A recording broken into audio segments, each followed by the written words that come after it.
저는 지난 목요일 날 하루 제주 순례의 길을 걷고 있던 우리 예수 10대들에게 함께 합류하여 하루 함께 길을 걸었습니다.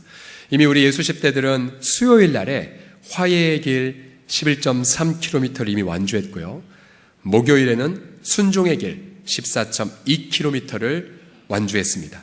금요일 제주도의 한라산의 백록담을 한 명의 낙오자도 없이 다 정복을 했고, 토요일 날 이기풍 선교사님 기념관까지 들러서 어제 저녁에 도착했습니다. 자, 이 제주에는 총 4코스의 순례의 길이 있습니다. 현재 5코스도 좀 예비되고 있는데요. 예를 들어 순종의 길, 또 순교의 길, 또 화해의 길 등이 있습니다. 자, 이 길이 무슨 길이냐면요, 과거에 이 제주도에서 사역하셨던 믿음의 선배들의 그 삶을 묵상하며 걸을 수 있는 길입니다. 예를 들어서 제주 최초의 선교사이신 이기풍 목사님, 그 옛날 뗏목 타고 제주도에 목숨 걸고 건너가서 미신과 우상 숭배를 타파하고 복음을 전하면서 세웠던 교회들을 우리가 길을 가면서 만날 수가 있습니다. 또 제주 4.3 사건 당시에 무려 3,000명이 넘는 사람들을 살린, 우리 한국의 쉰들러라고 하죠, 이 조남수 목사님의 삶도 돌아볼 수 있습니다. 특별히 10대들에게 마음이 와닿았던 그런 스토리를 가진 분은 이도종 목사님의 생애였습니다.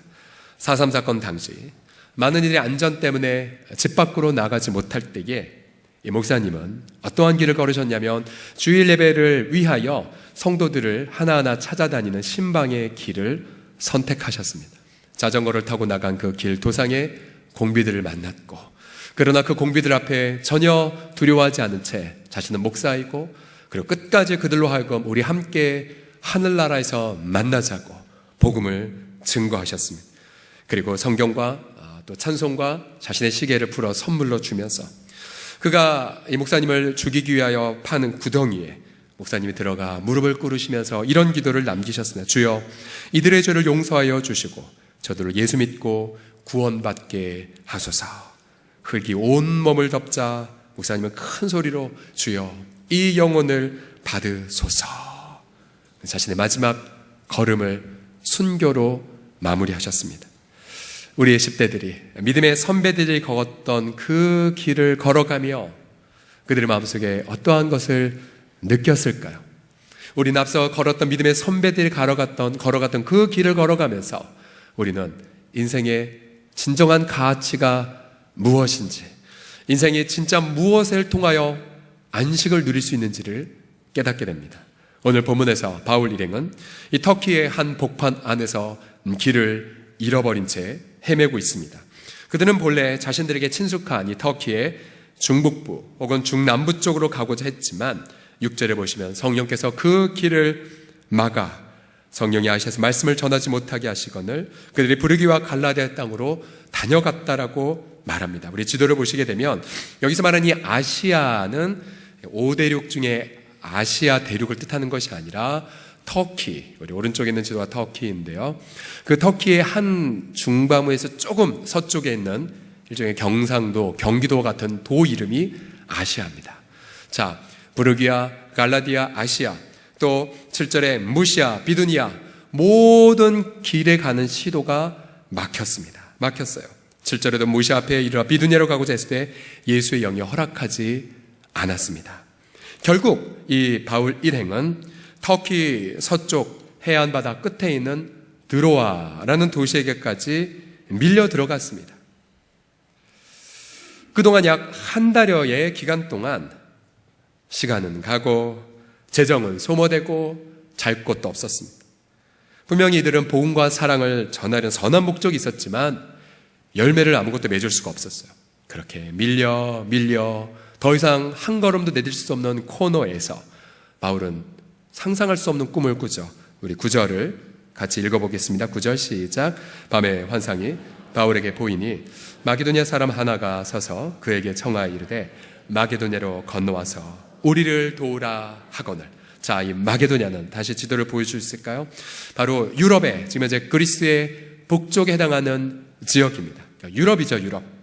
그동안 바울 일행은 터키에서 아시아인들을 상대로 복음을 증거하다가 이제 유럽, 그리고 유럽에 있는 사람들이 나타나 자기를 도와달라는 이야기를 들었습니다.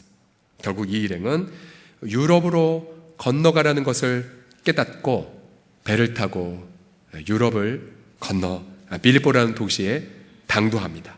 결국 바울 일행이 걸었던 그 길 때문에 수많은 유럽인들이 복음을 받아들이고 또 이 복음의 문화를 인류 역사 가운데 가장 먼저 꽃을 피우게 되었죠. 혹자는 이 바울이 탄 저 배가 인류의 역사를 근본적으로 바꾼 배였다라고도 이야기합니다. 자, 결국은 이 바울이 걸었던 그 길, 또 앞서 제주도에서 만났던 그 믿음의 선배들이 걸어갔던 그 모든 길들은 누군가에게 진정한 안식을 주는 길이었습니다. 그러면 여러분들, 우리에게도 적용해 보았을 때에 저와 여러분이 걸어온 그 길, 혹은 앞으로 걸어갈 그 길이 누군가에게 이정표가 된다면 얼마나 행복할까요? 얼마나 그 인생이 성공될까요? 오늘 본문을 통해서는 이러한 질문을 얻게 되었습니다. 내가 걸어가는 길이 누군가에게 안식이 된다면, 혹은 내가 걸어간 길이 비록 바울처럼 방황과 좌절과 소모가 있다 할지라도 누군가에게 그 길이 선명한 안식이 되려면 과연 무엇이 필요하겠습니까? 첫 번째로 다 같이 따라 하시겠습니다. 안주의 덫을 분별하십시오. 시작. 예, 안주하여 머무는 것 자체가 덫이라는 것이죠. 그 당시에 이 바울은요, 터키에서 매우 고무되어 있었습니다. 왜냐하면 그들이 방문했던 교회들마다 성숙했고 성장했기 때문이죠. 이 정도면 성공적인 업적이었습니다.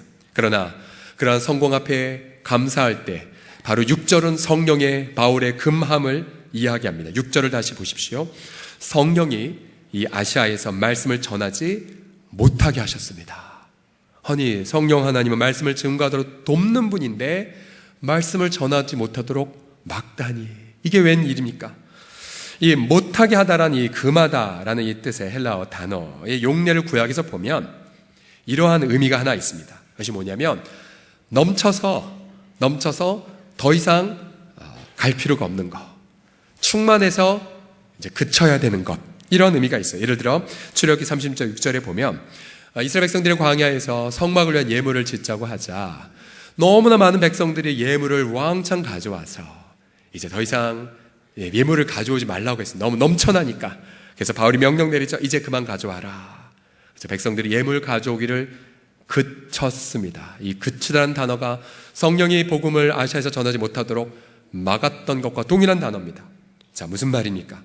그 당시 교회들은 성장하고 있었고 또 교회들은 영향력이 넘쳐났다고 했죠. 그래서 결국은 물론 그 가운데 아직 전도받을 사람이 있음에도 불구하고 건강한 교회들이 있기에 바울은 다른 더 긴급한 곳, 교회가 없는 곳으로 가야만 했습니다. 그러나 바울 일행은 잘 인지하지 못했죠. 성령께서 계속해서 이들을 수개월 동안 정말로 몰아가고 금하고 막으셔서 마침내 드로아에게까지 이르게 하셨던 것입니다. 자, 저와 여러분의 본성에는 안주하고 싶은 욕구와 욕망이 있습니다. 예를 들어 일이 잘 되거나 박수를 받을 때 우린 그 속에 머물고 싶습니다. 안주의 덫이죠. 왜 덫이냐면 성도는 이제 되었다라고 하는 순간 넘어가기 때문에 그래요. 넘어가기 때문에. 이제 안심이다라고 할 때 내 영혼의 타락은 빛의 속도로 진행됩니다. 18세기 영국 위대한 선교사 윌리엄 캐리의 예를 보십시오. 그가 잃어버린 영혼을 향해 정말 복음을 들고 나가자라고 주장할 때 영국에 있는 모든 교회들이 다 반대했어요. 왜요? 야, 선교? 그건 사도들만 아는 거야, 사도들만. 또 정말 이거 안 좋은 이야기인데요. 하나님 예정한 백성 알아서 구원하셔. 안 나가도 돼. 윌리엄 캐리는 그 외롭게 그 길을 개척해야만 했었죠. 결국 교회도 만일 지금 여기가 좋사오냐고 머물기 시작하면, 안주하기 시작하면 교회는 그때부터 타락하기 시작하는 거예요. 왜 많은 교회들이, 적지 않은 한국 교회들이 예배당을 짓고 나서 부흥을 경험하는 것이 아니라 오히려 냉랭함을 경험하는 이유, 또 교회 안에 거대한 부동산과 거대한 어떤 재산이 쌓일 때 오히려 큰 분쟁이 생기는 이유, 그것이 바로 안주의 덫에 걸렸기 때문입니다. 교회가 타락하면 그때부터 온갖 교만과 판단과 정죄의 마음이 성도들 사이에 가득하게 됐죠. 여러분 과연 안주하고 계십니까? 작년에 저희가 플레싱 태백을 섬길 때요, 3년을 섬기자 정말 많은 열매들이 각 지역별로 가득했었죠. 우리가 가니까 마을 주민들이 양손을 들고 환영을 했고 알아서 다 교회에 나오시고, 그러면서 저희가 배웠죠. 아, 사랑은 기술이 아니라, 사랑은 화려한 프로그램이 아니라 시간이구나 라는 것을 저희가 배우지 않았습니까? 너무 만족했어요. 감사해서 막 자랑하고 싶었어요. 그러나 그때에 주님은 제게 이런 마음을 주셨습니다. 마가복음 1장 37, 38절을 같이 읽어보겠습니다. 시작. 만나서 이르되 모든 사람이 주를 찾나이다. 이르시되 우리가 다른 가까운 마을들로 가자. 거기서도 전도하리니 내가 이를 위하여 왔노라 하시고. 자, 모든 사람이 주님을 찾을 만큼 주님은 그 전날 치유, 말씀으로 그 마을을 축복했어요. 물론 아직 그 마을에 몇몇 사람이 남아있겠지만 주님은 그곳에 안주하지 않으셨어요. 일어나 다른 가까운 마을들로 가자. 내가 이를 위하여 왔노라. 계속 예수님의 마음이 제 마음에 움직였습니다. 주님, 그러면 저희가 어디로 가야 될까요? 태백을 향한 사랑은 계속돼야 되는 거 아닙니까? 어디입니까? 그러던 차에 작년 가을에 파주에서 개척하시는 어느 한 목사님으로부터 이러한 말을 듣고 제 머리를 망치로 맞는 기분을 느꼈습니다. 자신은 지금 통일을 위해 기도하고 있다는 거예요. 자기 예배당에서 임진강 너머가 보이는데 자신의 주변에 통일을 위해 기도하는 교회들이 많다는 이야기를 저한테 들려줬어요. 저는 그때까지만 하더라도 좀 더 분위기가 무르익으면, 좀 더 뭐가 하면 이라고 했지만 이미 이들은 통일을 위해 길을 개척하고 있는 분들이었습니다. 결국은 다른 가까운 마을들로 가자. 북한이구나, 북한. 우리로 말하면 저 황해도에 무너진 교회인 풍천읍교회 재건, 우리 그리로 가야 되는구나. 그럼 우리 열릴 때까지 휴전선의 가장 가까운 접경 지역을 찾자라고 해서 제가 기도하며 찾은 결과가 바로 이번 주에 여러분들이 만날 파주에 있는 교회들입니다. 할렐루야. 지난주 오예배 때 설교하셨던 주순영 선교사님, 북한 출신의 배우께서 이러한 팁을 하나 저한테 주셨어요. 북한에는 김일성 김정일 혁명사상연구소라는 그 건물이 모든 시, 군, 읍, 리에 있대요. 수만 개가 있대요. 저한테 얘기해요. 목사님, 그거 가서 십자가만 꽂으면 교회가 됩니다. 사람만 키우시면 됩니다. 라고 하셨어요. 아, 그렇구나. 본인은 평양에 가장 높은 빌딩, 무슨 호텔이 류경호텔 위에 십자가를 꽂게 해달라고 지금 기도하고 있다고. 또 우리 지난주에 봤던 우리 남북중앙교회 최문수 목사 한술 더 떠서 백두산에 십자가를 꽂는 그날까지 말씀하지 않았습니까? 그래도 태백을 사랑해야 되기에 제가 2주 동안 태백에 계신 목사님들에게 사랑의 안부를 물어봤어요. 전화했더니 목사님이, 언제나 목사님들의 공통적인 멘트가 뭐냐면 3년 동안 우리 교회가 섬겨서 너무 고맙다라는 말 하나와, 또 어떤 목사님은 우리 교회 때문에 자기가 살았다고 이야기를 또 들려주셨어요. 그러나 저는 아니에요, 목사님. 오히려 우리 성도들이 태백 현장에서 그 부르심에 순종하시는 분들 때문에 우리 영혼이 깨어 있을 수 있게 되었다고, 얼마나 감사했는지 모른다라고 그렇게 말씀드렸어요. 자, 그러면 제가 궁금한 게 있었어요. 우리는 다른 교회 가지만 태백은 어떻게 해요? 만약 이번 여름에 비어있으면. 떨리는 마음으로 여쭤봤어요. 처음 전화했던 계산동 교회 이성동 목사님, 근데 이번 여름에 혹시 외부팀이 오나요? 목사님 하신 말씀, 목사님, 홍성교회가 가고 난 이후에 갑자기 어느 서울에는 큰 대형교회 대학부가 연락이 와서 자신의 교회와 천안남북교회 주일학교에 섬기기로 했다고. 하나님 감사합니다. 그런 다른 데도 막 다 전화해봤어요. 그랬더니 제가 조사해 봤다면 7교회 중에 무려 5교회에 외부에서 단기 선교 사역팀이 들어온답니다. 네.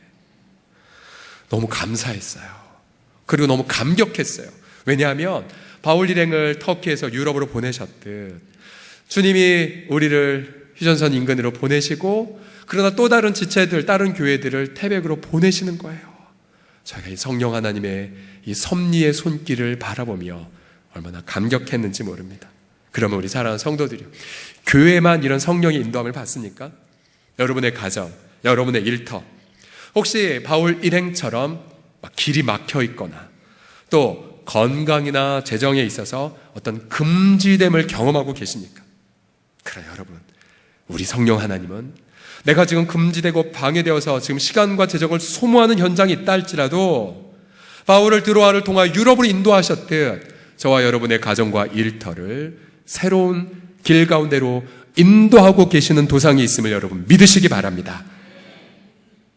광야에 새 길을 내시는 주님, 내가 한 번도 안 걸어본 그 길을 걷게 하시는 주님을 찬양합니다. 두 번째로, 내가 걸어가는 길이 누군가에게 안식이 되려면 무엇이 필요할까요? 두 번째로는 내가 도움의 메신저라는 사실에 확신을 가지셔야 됩니다. 두 번째를 같이 읽어봅시다. 시작. 도움의 메신저라는 확신을 가지십시오. 9절을 같이 읽겠습니다. 시작. 밤에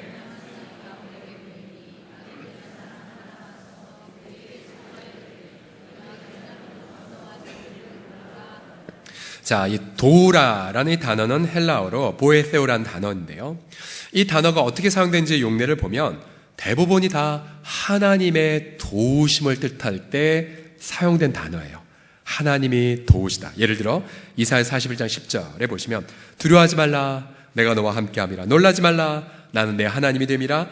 내가 너를 굳세게 하리라. 참으로 너를 어떻게 하신다고요? 도와주리라. 우리 하나님은 돕는 하나님이신 걸 믿으십니까? 예. 그래서 시편에도 보게 되면 우리 시인들이, 시편의 저자들이 예를 들어 자신들이 가난할 때 돕는 하나님을 경험했고요, 아플 때 돕는 하나님을 체험했습니다. 제가 지금 일주일째 지금 감기가 안 낫고 있는데 그래도 할 건 다 하게 되더라고요. 또 죄책감이 가득할 때 시편의 저자들은 돕는 하나님을 체험했습니다. 외로울 때에도, 길을 잃었을 때에도 하나님의 도우심을 경험한 내용으로 가득하죠. 가득해요. 그러면 다시 우리 본문에서 건너와서 우리를 도우라라는 뜻이 무엇이겠습니까? 결국은 우리가 가서 우리가 사랑을 전하고 복음을 나누지만 우리가 하나님의 저들 영혼을 돌보시는 통로로 우리를 부르셨다는 뜻입니다. 바울의 예를 보십시오. 이들이 이제 마게도냐 환상을 보고 유럽으로 건너가자 이제 유럽에 가보니 회당도 없지요, 아무 아는 사람도 없어요. 그러나 빌립보 도시에 당도하자 바울팀은 가장 첫 번째로 루디아란 여성 사업가를 만났죠. 부유했지만 마음은 가난했던 여자, 진리 알고 본 갈망에 복음을 받아들이고 그 가정이 다 세례를 받았죠. 또 그 다음에 바울팀은 저 많은 귀신 들린 여종을 만났죠. 그를 복음으로, 예수의 이름으로 자유케 주었죠. 인간 취급받지 못한 그녀는 노예였을 것이고 또 정신과 의지가 매여 있는 곧 곤비한 영혼이었지만 그녀는 바울을 통해 하나님의 도우심을 체험했습니다. 또 바울 일행이 감옥 안에 들어갔지만 선생님들이 어떻게 해야 내가 구원을 받겠습니까? 라는 이 간절한 외침에 바울은 복음을 증거했고 그곳에서 간수장과 그 가족들이 예수님을 믿지 않았습니까? 결국 바울은 자신이 더 이상 길이 없던 이 터키의 느로아의 바닷가에서 건너와서 우리를 도와달라, 루디아, 점치는 귀신 들린 여종, 그리고 간수장 가족까지 바로 그들을 만났을 때에 왜 그동안 자신의 길에 금지와 방해와 시간 소모가 있었는지를 깨달았습니다. 왜요? 왜 지금 우리의 일터와 왜 지금 우리의 어려움이 있습니까? 그것은 바로 우리가 만날 영혼들이 있는 곳으로 가기 위한 하나님의 인도하심이라는 사실이죠. 여러분, 우리 성도들 가운데에 정말 오랫동안 투병하거나 어려움을 겪으신 분들이 있어요. 예를 들어서 정말 장기간 평상에서 투병하시는 성도들, 1년 넘게 아무것도 못하죠. 그러나 여러분, 그 가정을 가보면 아무것도 못하고 재정적인 능력도 없지만 그러나 그 투병하는 현장 바로 옆에 다른 환우에게 복음과 소망을 증거하실 수가 있더라고요. 또 땀 흘린 가게에 눈물로 폐업 신고를 할 때에도, 그러나 그도 정말 동일한 처지에 있는 가게 문을 닫고 있는 자영업자들에게 주님이 그래도 나를 붙잡고 계시다는 소망은 증거할 수가 있습니다. 아무리 우리가 코너에 몰렸어도 내가 도울 수 있는 영혼들이 바로 그곳에 있는 것을 깨닫고 그에게 사랑을 증거할 때에 여러분도 우리의 인생 가운데에 하나님이 예비하신 새로운 길 가운데로 우리가 인도함 받게 되실 줄을 믿으시기 바랍니다. 2013년도에 우리 교회에서 전국 4군데 지역으로 처음으로 단기 선교를 떠날 때가 기억납니다. 경북 영주에 계신 우리 어느 한 성도님의 친정 어머님, 교회를 다니지 않는다는 소식이 들려왔습니다. 그래서 저희가 모든 모임을 마치고 보슬비가 내리는 밤에 어머니를 찾아갔습니다. 주님은 어머니 마음을 활짝 여셨고 그 자리에서 복음을, 예수님을 구주와 주님으로 영접하셨죠. 그리고 그 어머님이 평생 의지했던 불교 염주를 우리한테 왕창 주셨어요. 그 염주 아직 제 목양실에 있습니다. 왜요? 그 어머님 영주 땅 전혀 몰랐던 곳인데 건너와서 우리 도우라는 외침 때문에 우리가 그곳으로 인도함을 받은 것 아니겠습니까? 이번에 여러분 블레싱 코리아에 이제 4개 지역 흩어져서 가시면 그곳에 가서 영혼들을 만나시면 내가 왜 이곳에 왔는지를 아시게 될 거예요. 결정적으로 바울의 경험처럼 내가 왜 그동안 인생에 시련이 있었고 눈물이 있었는가, 거기 가셔서 여러분의 시련과 눈물로 공감할 영혼들을 만나시고 여러분과 제가 먼저 만난 그 하나님의 은혜를 증거해서 그가 하나님의 도우심을 여러분 통해서 경험하는 순간 내가 왜 이 땅에 왔는지, 나의 그동안의 인생이 왜 그렇게 방황이 있었고 어려움이 있었는지에 대한 해석을 파주에서 경험하게 되실 것입니다. 특별히 마음은 동일한 마음으로 가고 싶지만 이 자리에 남아서 중보기도 하신 분들 계시지요. 여러분 간절히 기도해 주십시오. 무엇보다 이 복음 증거는 영적 전쟁이에요. 사탄이 가만히 있겠습니까? 아까 우리 사지역의 가역교회 목사님이 얘기하신 것처럼 사탄은 우리가 무장하면 아무것도 아니지만, 예수 보혈로 무장하면 아무것도 아니지만 무장되지 않으면 밥이 되는 거예요. 여러분 중보기도 팀이 여기 남아서 가는 모든 분들 머리부터 발끝까지 하나님의 전신갑주로 무장하여 주시옵시고, 또 그곳에 삶의 공허함을 느끼는 분들, 또 뭔가 정신에 매여있는 분들, 정말로 구원의 길을 열망하는 분들 마음을 활짝 열어주셔서 복음의 열매가 가득히 맺혀지게 하여 주시옵소서. 이렇게 간절히 기도를 해 주십시오. 그때 그곳에 또 우리 공동체의 큰 기쁨의 축제가 열리게 될 줄을 믿습니다. 다시 한번 옆 사람 보며 말하겠습니다. 당신을 기다리고 있는 분들이 있습니다 라고요. 시작. 마지막으로 내가 걸어가는 길이 누군가에게 안식이 되려면 무엇이 필요할까요? 함께 따라하겠습니다. 동역의 기도에 힘쓰십시오. 시작. 자, 동역이라 함은 홀로 걷지 않고 함께 합심해서 걷는 거죠. 바울은 이 순례의 길을 혼자 걷지 않았어요. 일단 실라가 있었고요, 디모데라고 하는 다음 세대 리더가 있었습니다. 또한 10절에 보시게 되면 이 사도행전의 이 인칭이 우리 복수 1인칭으로 바뀝니다. 왜냐하면 사도행전의 저자인 누가도 10절부터 합류했기 때문이에요. 바울이 그 환상을 보았을 때 우리가 곧 마게도냐 떠나기 힘쓰니 이는 하나님이 저 사람들에게 복음을 전하라고 우리를, 바울만 부름받은 것이 아니라 바울과 실라와 디모데와 누가 등을 부르신 줄로 인정했기 때문입니다. 더군다나 이 인정하다는 이 단어를 보면 함께 상의하고 함께 결론을 내린 것을 의미하죠. 자, 이들은 함께 걸었고요, 이들은 함께 기도했습니다. 이들은 자신들의 길이 사방으로 막혀 있을 때에도 함께 상의했고, 마침내 바울이 봤던 환상의 내용을 보고 함께 상의하여 결론을 함께 내리죠. 우리 유럽으로 함께 건너가자. 유럽에서도 이들은 동역의 기도에 헌신했습니다. 예를 들어 루디아를 만나기 직전에 9절인 13절을 보십시오. 함께 읽겠습니다. 시작. 안식일에 우리가 기도할 곳이 있을까 하여. 자, 우리가 기도할 곳, 동역의 기도가 나오죠. 그 다음 점치는 여종을 대면한 곳도 어디입니까? 16절 같이 읽겠습니다. 시작. 우리가 기도한 곳에 가다가 점치는 귀신 들린 여종을 만나니. 아멘, 아멘. 그래요, 여러분. 여기에 우리 인생의 길을, 이정표를 아는 지혜가 있습니다. 길이 막히면 함께 기도하십시오. 길을 알고 싶을 때에 그런 부부가 함께 무릎을 꿇으셔야 돼요. 가정 안에 길이 막혀 있다, 그러면 가정이 함께 모여 간구하십시오. 주님은 이렇게 합심하여 기도하는 현장 속에 임재해서 기가 막힌 기도 응답을 약속하고 계시지 않습니까? 마태복음 18장 19, 20절을 보십시오. 진실로 다시 너희에게 이르노니 너희 중에 두 사람이 땅에서 어떻게 해요? 합심하여 무엇이든지 구하면 하늘에 계신 내 아버지께서 그들을 위하여 이루게 하시리라. 아멘. 기도 응답의 정의이죠. 왜냐하면 두세 사람이 내 이름, 예수님의 이름을 모인 곳에는 누가 그들 중에 있습니까? 예수님도 그들 중에 있기 때문입니다. 자, 여러분들, 여러분의 가정과 또 여러분의 일터나 여러분의 각 사랑방 안에, 여러분 지역 안에 동역의 기도가 그 누구보다도 충만하여서 하나님이 작정하신, 계획하신 위대한 기도 응답들을 가정과 일터에서 충만하게 체험하시기를 주의 이름으로 축복합니다. 자, 3주 전에 우리 교회가 의전선안 공동경비구역 안에 있는 판문점 교회를 섬기는 것이 승인되지 않았을 때였어요. 지난주 말씀드렸지만 너무 많이 아쉬웠거든요. 들어가면 많이 은혜 받을 텐데 처음부터 막히다니. 지금 현재 남북관계 때문에요, 신청해도 다 승인이 안 되는 상황이에요.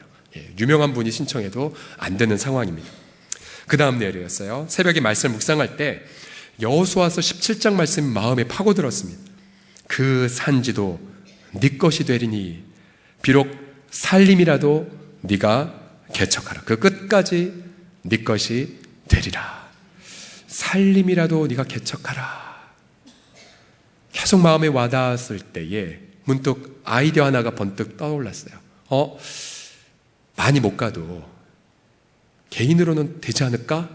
전화드렸어요. 판문중의 목사님한테. 목사님, 우리 못 가도 제가 개인적 자격 들어갈 수 있지 않을까요? 그때 목사님이 하신 말씀이, 예, 목사님, 매달 한 번씩 중보기도라 오시는 권사님들이 그룹이 있는데 그 팀을 통해 올 수 있는지 한번 알아보겠다고. 일주일 후 문자가 왔습니다. 목사님, 기쁩니다. 승인됐습니다. 월요일날 통일대교 앞 검문소 앞까지 8시 반까지 오십시오. 제가 지난 월요일날 여기 갔다 왔어요. 여러분, 1시간밖에 안 걸리더라고요. 월요일 아침인데도.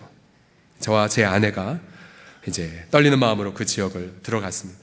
통일대교부터 시작해서 검문소를 한 3-4개 이상을 통과했고 마침내 판문점 교회에 당도했습니다.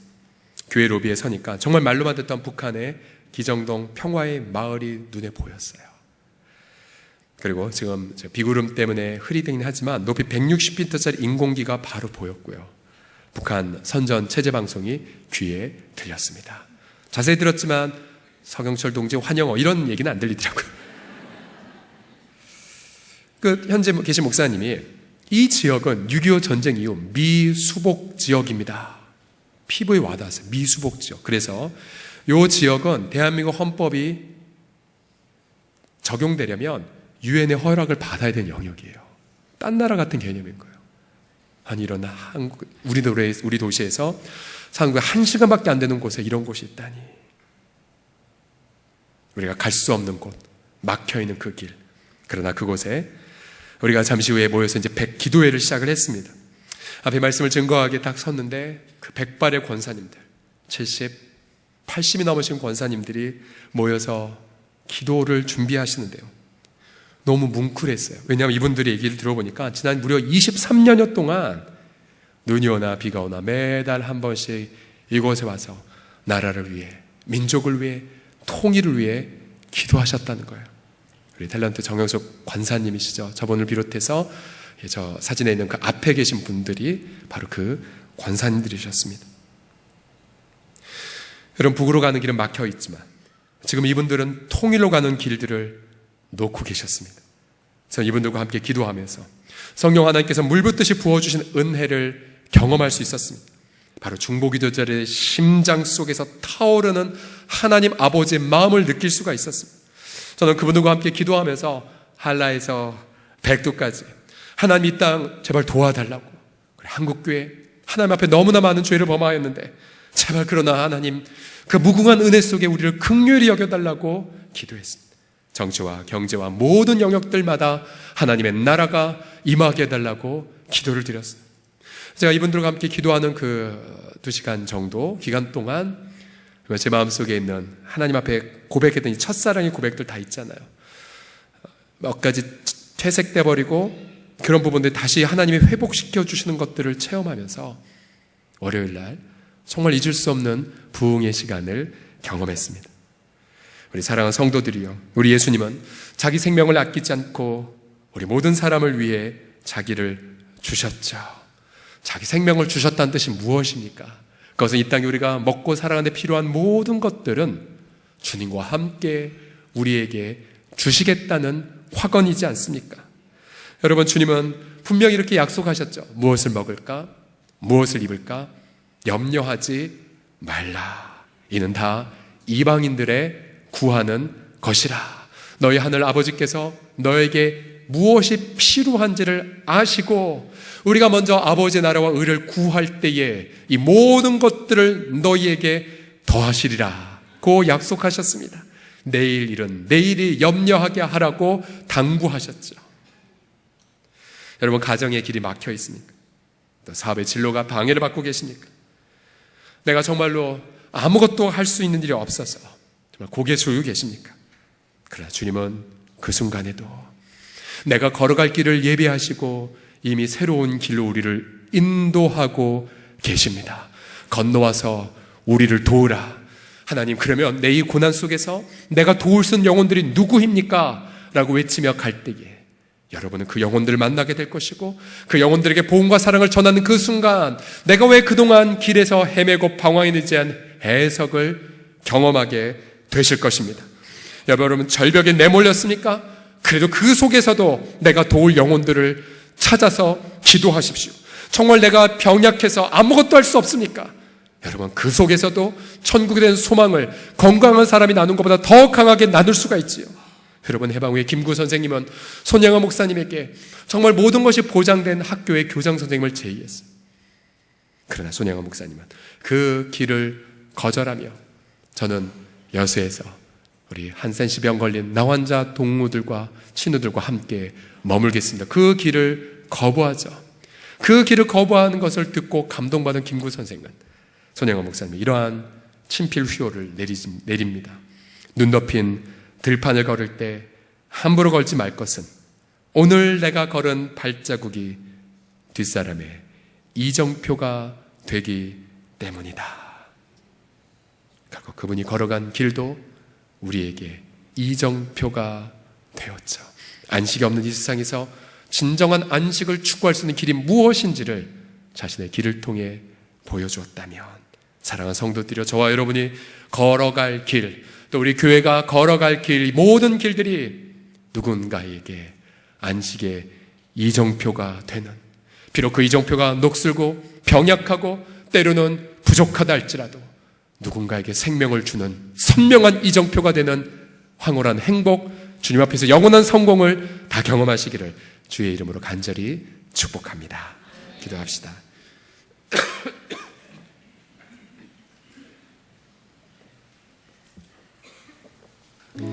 혹시 지난 한 달 동안 혹은 지난 몇 개월 동안 금지됨, 또 방해받음, 또 시간과 재정이 자꾸만 소모됨, 아무 열매를 맺지 못함 등을 겪으신 분들이 계십니까?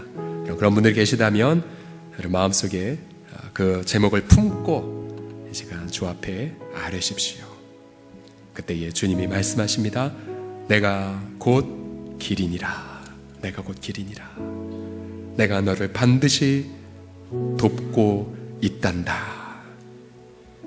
이제 같이 우리 마음을 아뢰면서 함께 합심하여 동성으로 기도하겠습니다. 살아계신 아버지 하나님, 감사를 드립니다.